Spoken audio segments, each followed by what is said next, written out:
All right, ladies and gentlemen, ladies and yents, guys, I'm pumped. I'm so pumped to be back in this, baby.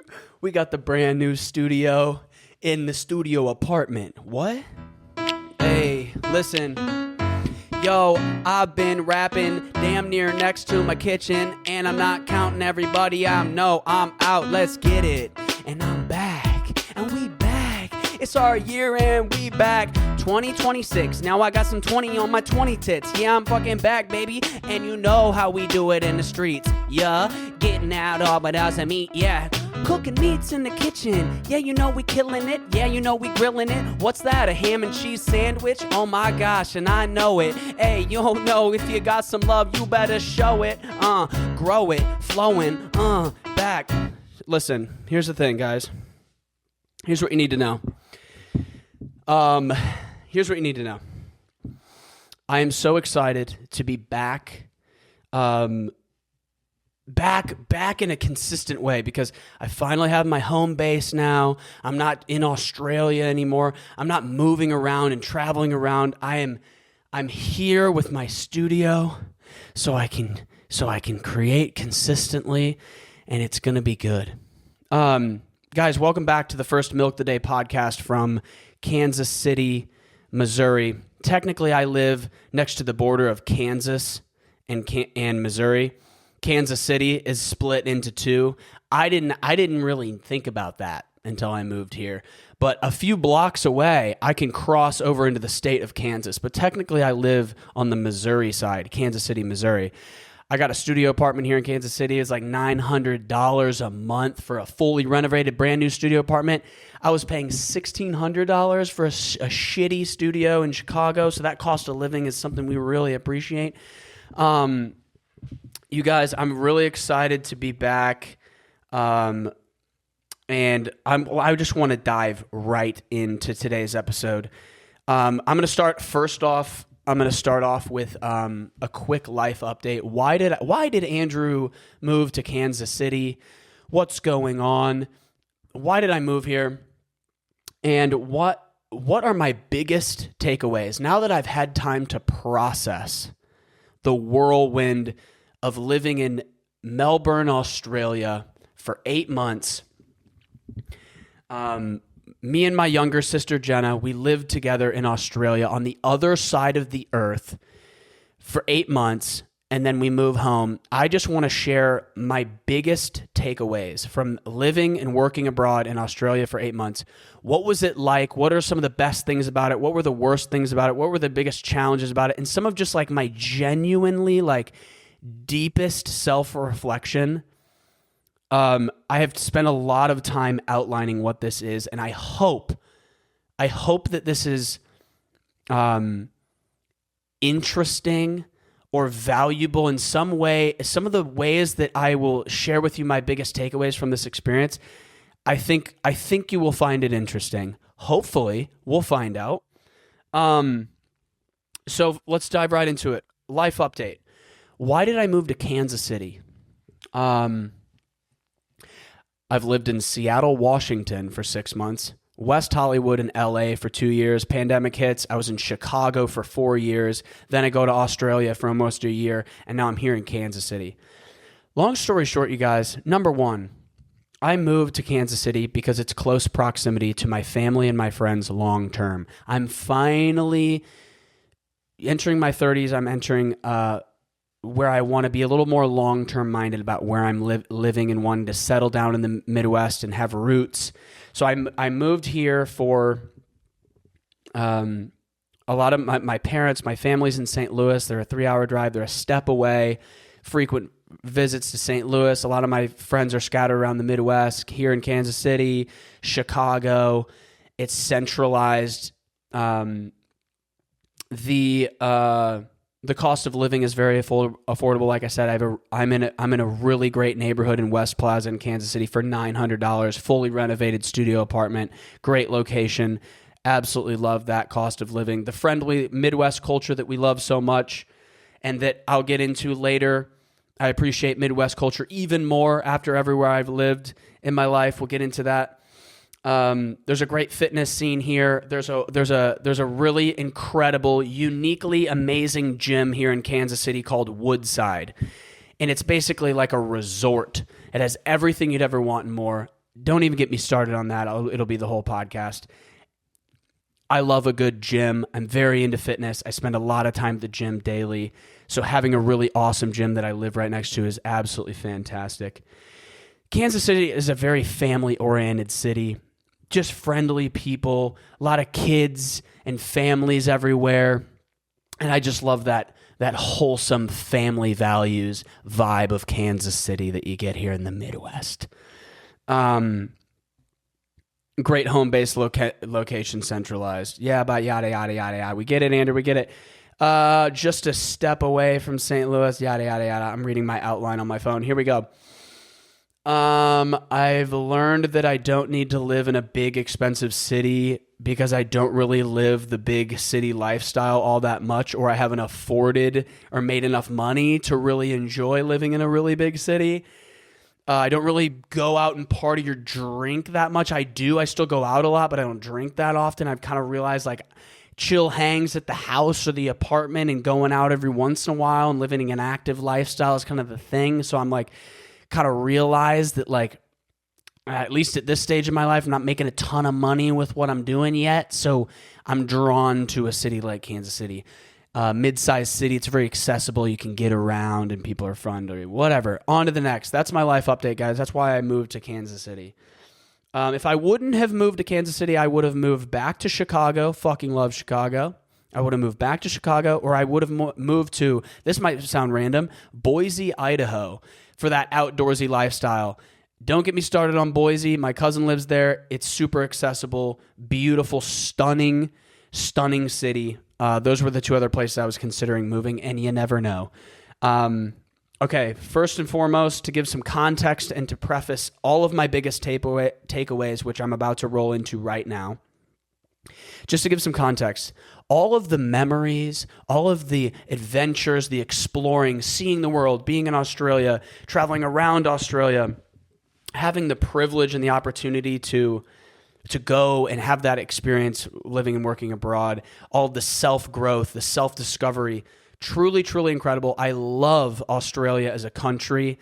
It's beautiful. It's super culturally diverse. I love Australia. And this isn't an episode necessarily talking about all of the stories and all of the adventurous, fun, exciting things, more of these deeper takeaways that I'm going to get into. But I'm looking at my outline here. And to give some context, I think my takeaways are also influenced and a lot different because I was 29 going on 30 years old when I went, rather than being like a 22, 24-year-old, just got out of college and goes to abroad to Australia at a lot younger age, at a younger stage in their life, mostly like just partying and staying in hostels. And like, that's a different mindset and that's a different kind of experience. I did this, at an older age. So I think I'm in a different stage of my life. And that is kind of why I think that influences the experience I had and also some of my biggest takeaways. A few highlights and some of my favorite things about Australia. I made a handful of really close friends that are amazing. And that definitely took some time to do, but that was a big takeaway. Really quickly, Americans call Melbourne, Australia, Melbourne, Australia. We were immediately corrected on the proper way to say Melbourne, Australia. It's actually Melbourne, Australia. Just so you know, fun fact, when I say it, I say Melbourne, so you guys know what I'm talking about, but I will continue to say it as Melbourne, Australia. It's a very beautiful, clean, safe city, outdoorsy stuff. The beaches, the parks, the national parks, the hiking, the public transportation is the best I've ever experienced in my life. Super culturally diverse. People from all over the world. The hospitality jobs I had over there, I'm working with a Scottish dude with a Scottish accent, 2 New Zealander, Kiwi guys, a couple of native Aussies. Everyone's different accents and from all over the world and different worldviews coming together. And one of my favorite things was just the overall cultural experience, meeting people from all over the world, working with people from all over the world.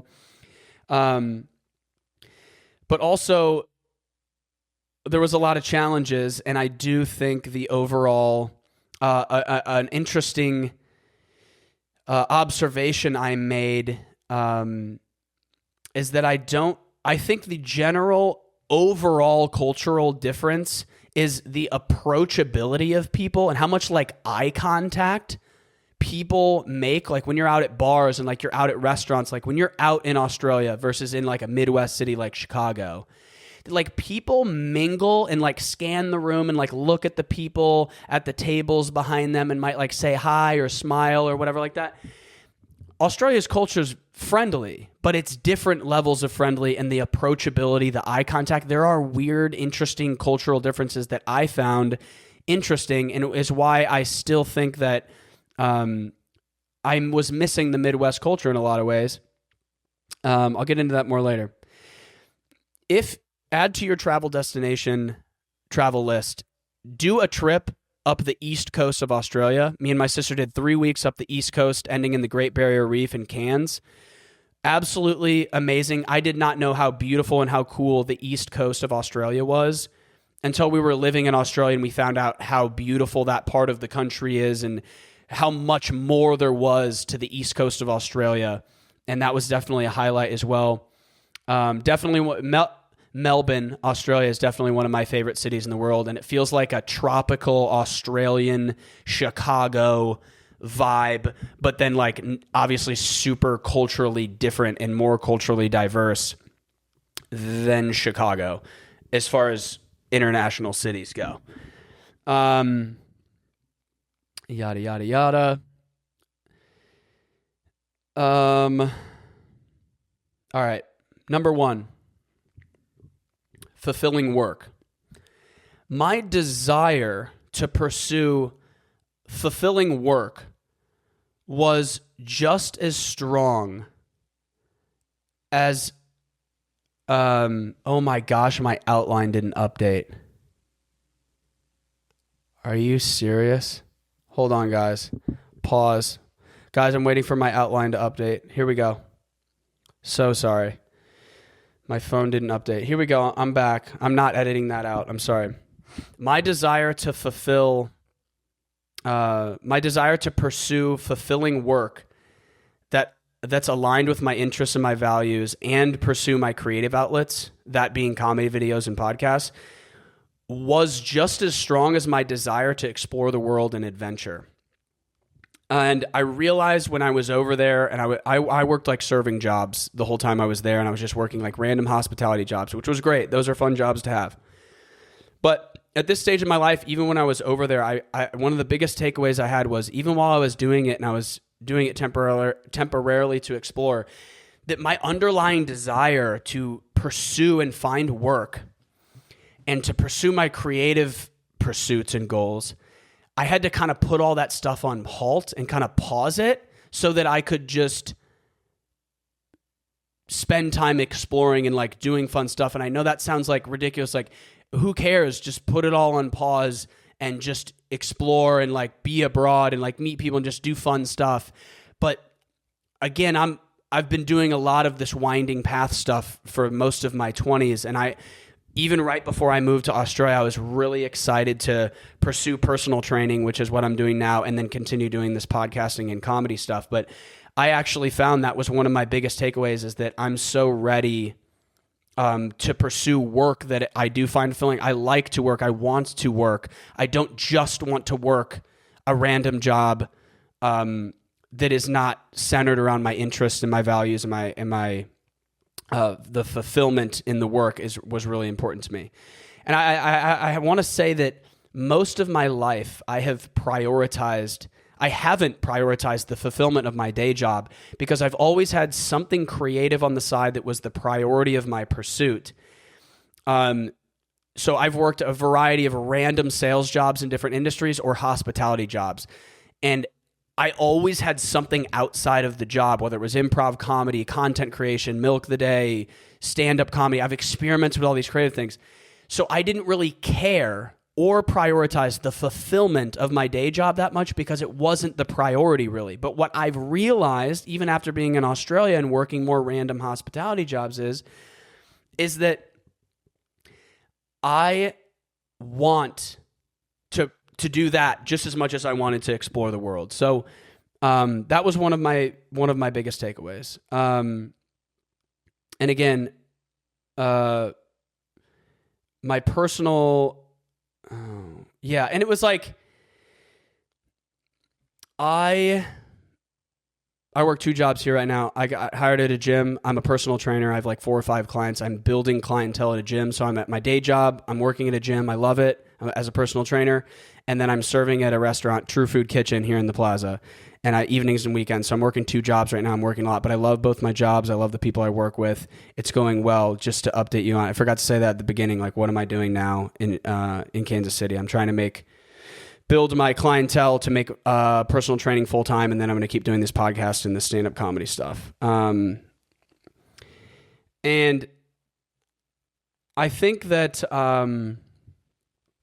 okay, I'm getting lost in the sauce. My second biggest takeaway from living in Australia. These aren't in order of my biggest takeaways. Shared experiences. You can live in one of the most amazing cities in the world, but if you do not have any quality friends or family to share the experiences with and make memories together, it's only so great. And I think there's a bit of a ceiling on the level of enjoyment that you can have in the longer term, right? Okay, to be very clear, I love traveling solo traveling, experiencing the world, making friends along the way. I'm not saying that like you need to share your experiences with other people for them to be valuable at all. There is a deeper takeaway and appreciation that I have grown for shared experiences, because when you're 4 months in to living abroad in Australia and the novelty wears off a little bit, and then you realize you're alone and you have no fucking friends other than my sister, who I'll be close with forever, and like we did everything together and we made memories, and that made it so much better. But the deeper appreciation and the deeper takeaway of like, wow, the value I have in my life to clock in quality time with my favorite people in my life, that being my family and my closest friends and like people that I love, is more valuable to me than experiencing adventurous new experiences either completely alone by myself. And so now for the rest of my life, I have a grown appreciation for shared experiences. And there is a person walked up right up to my window. Never mind. I thought they were going to look in here. That distracted me. I just think, again, I know these sound like simplistic concepts where it's like, no shit.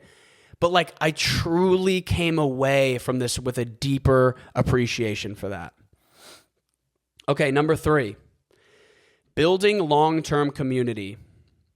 I've moved around a lot. I've lived in a lot of different cities, right? But after being in Australia, I realized more how much I've arrived at wanting to be long-term minded about where I live so I can find and build community that's not transient, and where I can get more consistency with my social life and my sense of community, and not have to keep rebuilding it again and again.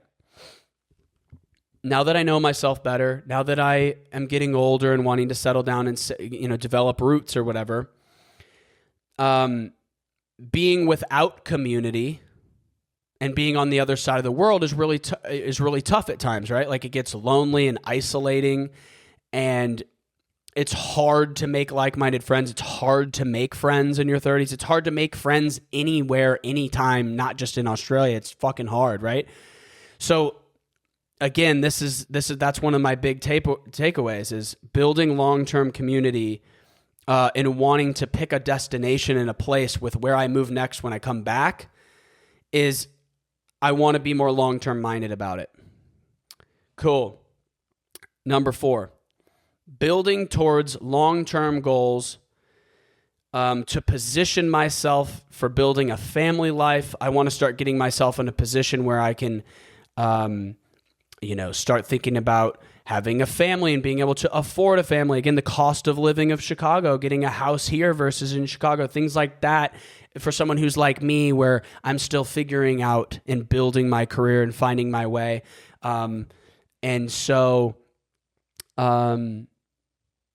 I also being in the position, long-term minded about being in the position for a long-term relationship where I don't have to complicate things with moving around and dealing with long-distance relationships. The reality of meeting the love of my life in Australia and how it became not worth it. I was open-minded when I first moved to Australia. Maybe I'll meet my Australian wife and I'll love Australia so much that I'll live there forever and I'll deal with the distance of it or whatever. But the reality, was that a quick sidebar story time. I met an Australian girl named Kate on Hinge. Things moved very quick. One of the best dates I've ever been on in my life, and tons of dating potential, like super aligned with values, personality, checking all the boxes. And like, long story short, I really had to get that close to like meeting an amazing person where I'm thinking about like, would I stay in Australia for the right person? Like, if they are worth it, like, could I live and build a life in Australia if I met the love of my life here? And it's like, I had to get further and further along with that person to really digest the idea and confront deeply, like, could I, build my life here and stay here for a person, an amazing person. And I had to get that close to it to realize that like I couldn't do it and I didn't want to do it. But I could have never fully solidified that without getting really close to having the opportunity with an amazing person to like deeply consider that. And what sucks is like when you're abroad and you meet someone and you're on like a 1-year work visa like we were, it's like if you meet someone 3 months in, there's this ticking time clock of like, I got to expedite this relationship to get to know them because I have 5 months left. Is it worth trying to like get to know someone so quickly to like extend your visa and like figure out a way to stay? So that was again my desire to come back and start building towards my long-term goals and position myself. Again, that's like some shit that happens in your 30s, right? Number 5, romanticization versus reality. We love to think the grass is greener. We love to fantasize and romanticize certain things. Like, I had to really experience being that far away on the other side of earth from my family and my friends to like, again, really like process, could I live on the other side of the world and build my life here because this city is amazing and like it's a fucking great place. But I had to be there to realize and appreciate more for the rest of my life being accessible to my family and my friends. That was kind of the same fucking point. My bad. Number 6. What do I got here? It's really hard to make friends and meet like-minded people no matter where you are. And the reality of social life when you're adulting has a lot of limitations because everyone is busy with their own lives. And if you work your weekends in a hospitality job, for example, or you have opposite schedules from a few of your closest friends, then you're kind of shit out of luck. I've experienced this a lot in hospitality jobs where it's like your off days are like Tuesdays and Thursdays. And then let's say you got 3 close friends in wherever you're living, like your closest friends that you would prefer to spend the most of your time with. And then you have opposite schedules and then they're off on the weekends and you're working the whole weekend. It's like the challenges of how long it takes to meet like-minded people and make friends while being abroad, when I had romanticized this like, you're going to be in Australia, it's going to be the best thing in the world, and you're going to make all these friends and meet all these people, and it's going to happen so quickly, and it's all going to be amazing. And then in reality, it's like you're still working full-time, you're still struggling to find ways to meet people, let alone like-minded people that you really hit it off with. And it was like the reality of that, again, makes me appreciate the friends I have here, the family that I have here. and just made the reality of what you had romanticized, check yourself and put it in its place and be like, okay, you overly romanticized and fantasized the idea and the concept of it, when in reality, you don't really think about those realities. Number 7, psychological needs for human connection cannot be replaced even with healthy coping things, but it does not solve the root cause. It can help, but it doesn't solve it. For example, working more, overly working yourself, being more productive as a way to cope with a lack of community or quality human interaction or loneliness doesn't solve the underlying root cause of loneliness. Same with healthy things like no amount of money or productivity helps you meet your psychological needs, and living in one of the best cities in the world isn't that great if you don't have quality people. I'm reading off my outline. Okay. My point here is I'm wrapping up the same point where I experienced a lot of isolation and loneliness and like not having friends for 8 months and at sometimes having too much time on my hands. And what I learned about myself was my default is productivity. I exercise a lot and I'm productive on things, and I have a lot of hobbies and I fill my time very well, but I'm also really good at keeping myself like insanely productive. And that I found I would lean into productivity and like getting things done, like overly busying myself, because there was a gap in like I didn't have many friends, I didn't have much to do or whatever. So this is again a deeper insight takeaway of like, I know my default, and I realized that I didn't feel necessarily any better by overly being productive to deal with not having a social life and not having fucking friends, or not getting enough human interaction from being alone and not having friends or whatever. So I don't know if that is relatable, or if you can like take inventory on yourself where you're like, hey, if I'm taking inventory on like how solid does my sense of belonging and community and how much of a thriving social life do I feel like I have in my life? And if it could use some work, or it's something you want more of and you want to put time and effort into, that just busying yourself or just being a workaholic or like trying to fill that gap with work. I mean, there's a lot of unhealthier ways to cope, right? Clearly there's a lot of things that you can do to like make yourself feel better from like social isolation or a lack of community or whatever. But there's a lot of psychological stuff that I've learned, and I thought it was really fascinating to how I was handling the lack of community and the lack of social life that I have along the way as I started to slowly develop it. So it's something that's useful for me, and I don't know if that's relatable in any kind of way for you guys, but that was one of them. All right. Next one. Your full-time job consumes so much of your time in your life, so that job becomes super important. And after working so many different hospitality jobs when I was pursuing random creative things, when I was over there and doing that, and I was having a lot of fun experiences while I was doing it, this ties back into like, I just think I'm at so much more of a stage of life to prioritize the fulfillment of my work.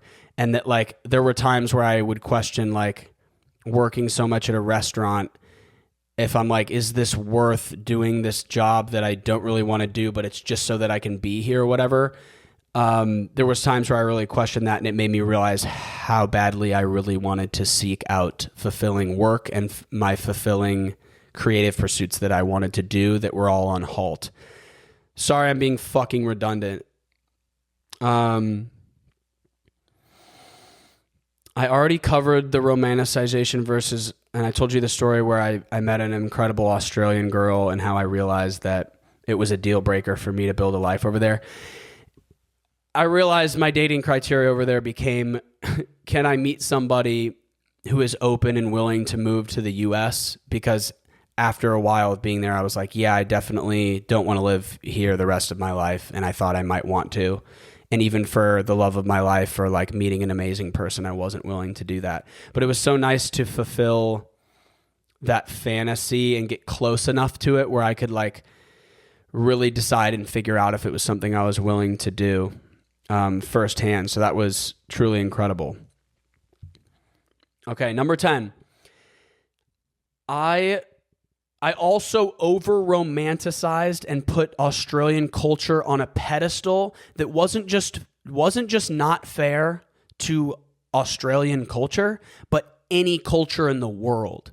I just thought in my mind, I was like, dude, Australians, it's going to be the most friendly, it's just going to be way better than anything else in the world. It's going to be the most friendly, welcoming people of all time. I'm going to make all these friends. I over fucking romanticized Australian culture. And I'm not saying Australian culture isn't friendly, and I'm not saying it isn't great and super diverse and beautiful and fucking amazing in a million ways. I had put it up on this fucking pedestal so high that there was no way anything was going to live up to that. And I think most people do this with most things when it comes to something like living abroad and like being like, dude, fucking everything's fucked up in the US, man. I'm just going to fucking move to Europe and live in some city or whatever. And it's like, we romanticize because the idea in our head sounds like it's got to be 100 times better in every way. And sometimes it's true. Sometimes it is better, but it might not reach the pedestal that we put this shit on. And I want to be clear too that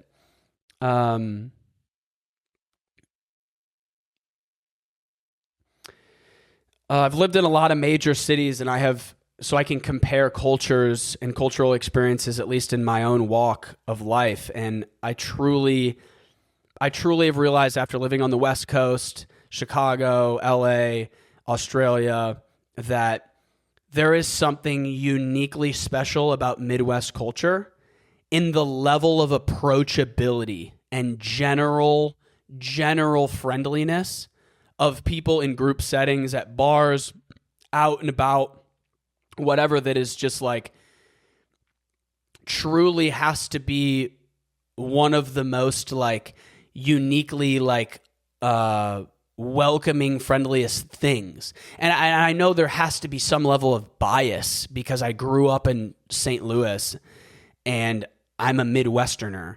But like I've lived in a lot of cities, I've been in a lot of places, and I'm like trying to set it all aside and see how it compares. And I will forever appreciate Midwest culture, friendliness, kindness, welcomingness.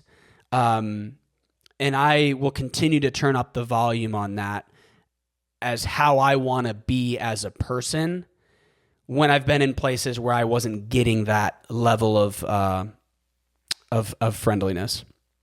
All right. Last one. Oh, I put this number 11 as a bonus takeaway. This was just an interesting point. So being American, a lot of the times comes with a lot of negative stereotypes, especially with everything going on politically and in our country, which understandably so. I just really don't like overly egotistical, like overly prideful people. And the way, if you think you're hot shit and better than everyone else, and like, there's obviously a stigma and a stereotype of like, okay, all Americans think they're the best country in the world, and they're just, they're egotistical and prideful about it, and like loud, and like all like the negative stereotypes that we have of us in other countries, whatever. There was definitely times where I legitimately felt like insecure to be American because of our reputation in other parts of the world from the outside looking in. Like people assume people like find out I'm American and I'm meeting someone out when I'm out in Australia or whatever. And like, I felt like people kind of wrote me off and weren't interested, or like almost like were avoidant because I was American. They would assume things about me or whatever. And like, that was really interesting. There was definitely people who were the opposite at times for sure. And that's not all Australians, not all. But to have experienced that, when I'm not, I'm not that kind of person, right?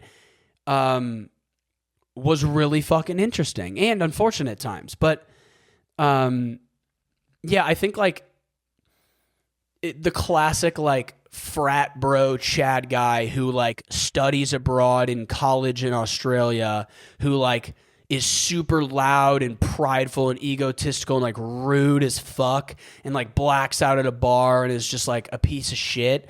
Those kinds of people just like fucked up the reputation of like Americans in a sense too, right?